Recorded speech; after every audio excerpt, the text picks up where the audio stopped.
principis de 1939, l'exèrcit franquista s'apodera de tot el territori català.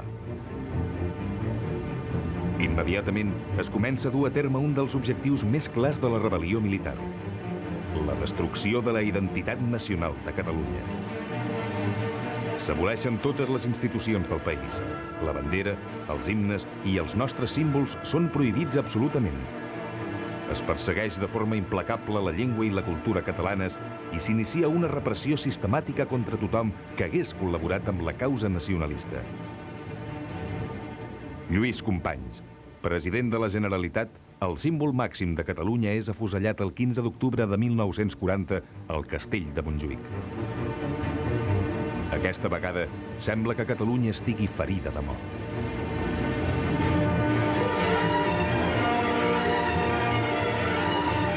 Alguns catalans, però, no han acceptat la derrota i pretenen crear un grup de resistència que enllaci amb la ja imminent conflagració internacional, que esclata el setembre de 1939.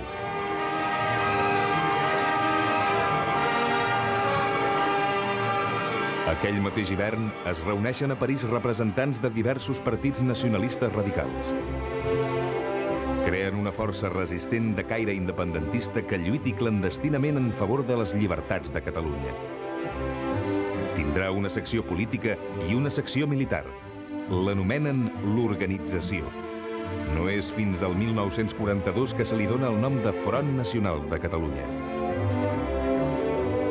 Regit per un Consell Executiu, actuarà sobre la base de cèl·lules estanques en dos fronts: nacional i internacional. En l'àmbit internacional, es col·labora amb els aliats. La victòria aliada significarà la desaparició del règim franquista, tan compromès amb el feixisme internacional. Així doncs, el front fa tasques d'espionatge per l'Intelligence Service, per al Decien Bureau i per als serveis secrets polonesos.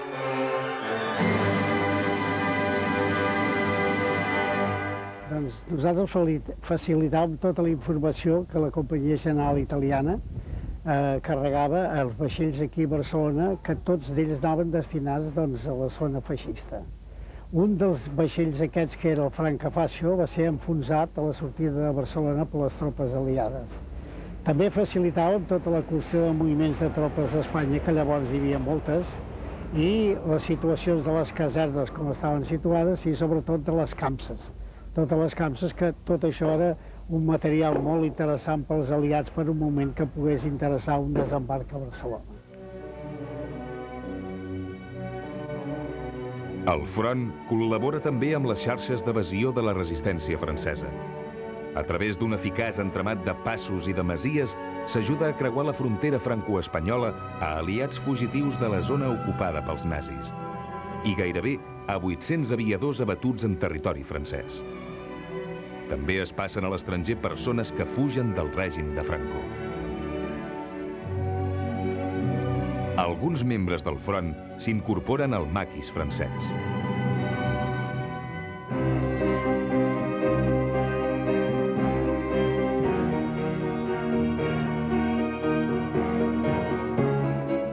A l'interior, a part de la captació d'adeptes, es vol demostrar que Catalunya no ha mort. Per això, es fan accions espectaculars en diades assenyalades, com la col·locació de banderes, una al cable de l'aeri del port de Barcelona l'11 de setembre de 1944 i unes altres a la Sagrada Família. S'atempta també contra els símbols franquistes. Així, es col·loca una bomba al Monument a la Victòria de Diagonal Passeig de Gràcia i es vola al local del Sindicato de Estudiantes Universitarios. Es difonen pasquins de propaganda i es publica per Catalunya, el portaveu del front. Es falsifica, a més, nombrosa documentació destinada a la resistència. De les publicacions clandestines de les que he estat responsable, cal destacar el avant iniciat en vistes a la clandestinitat en plena guerra civil. El Superació, que va ser la primera publicació clandestina feta a Catalunya a partir del març del 39. I després a Melilla, als anys 42-43, a Catalunya, i després ja dintre de les publicacions del Front Nacional de Catalunya, que es va muntar inicialment amb la màquina que havíem preparat per a l'Avant, el Parc Catalunya, que se'n tiraven 5.000 exemplars i era distribuït per comarques i a Barcelona per l'Octavi Viladrosa. La repressió del règim és dura i el front rep diversos cops. El 1943 són detinguts 70 militants, la major part de la secció política.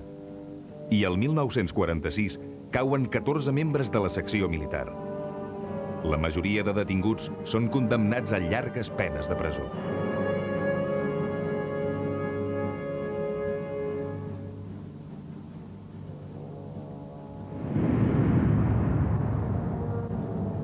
El 1945, els aliats guanyen la guerra.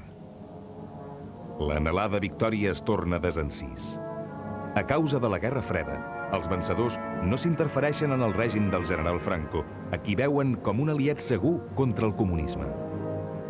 El tiempo nos dio la razón y la verdad se impuso contra todas pañas y deformaciones.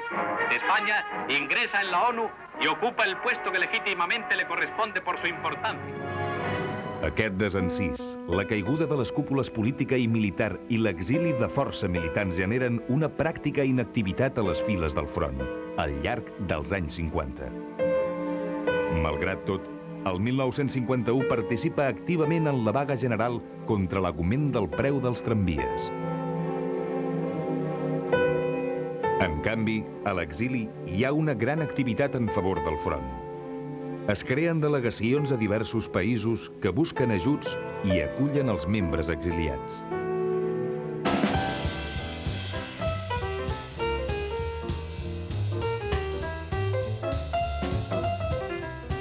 A començament dels anys 60 s'incorpora al front molta gent jove i el partit té una gran revifada.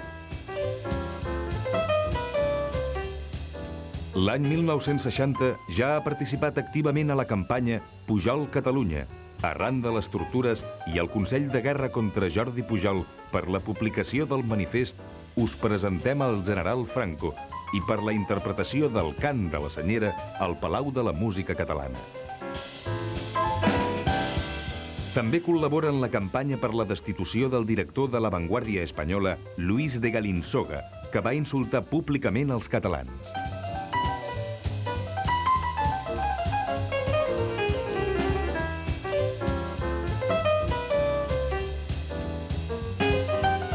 Dos anys després protagonitza la campanya de les instàncies contra el genocidi cultural.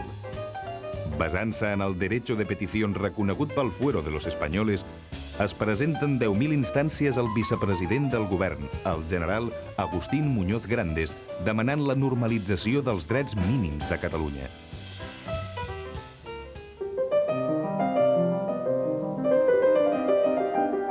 La nova revifalla permet de muntar un mecanisme operatiu de gran eficàcia pel que fa a passos de frontera, accions de carrer i multicopistes.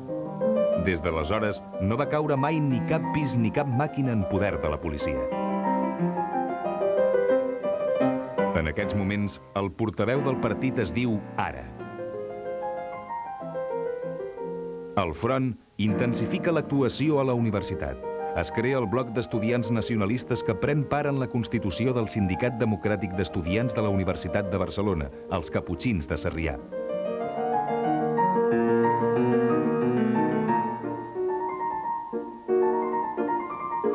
La secció universitària esdevé amb el temps un dels elements motors del partit. D'altra banda, sorgeix la secció sindical, amb militants que treballen en diversos rams i que participen en les lluites obreres que s'incrementen a principis dels 60. S'intenta trencar l'aïllament entre el moviment obrer i el nacionalisme independentista. Cada any, el front participa en el 1er de maig.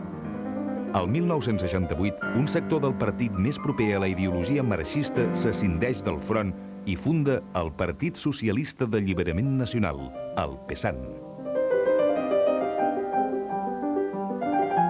Malgrat tot, es produeixen nous ingressos i el front incideix especialment en la formació dels nous afiliats a través de llibres. conferències i seminaris sobre seguretat. Es continua la política de commemorar les diades patriòtiques per recordar a les noves generacions uns fets que els han estat amagats.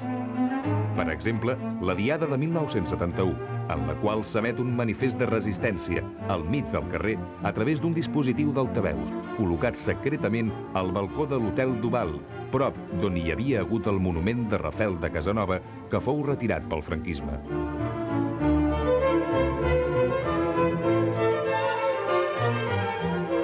En aquesta línia de recuperar la nostra història, es difonen biografies dels presidents Macià i Companys, impreses a França i passades clandestinament per la frontera.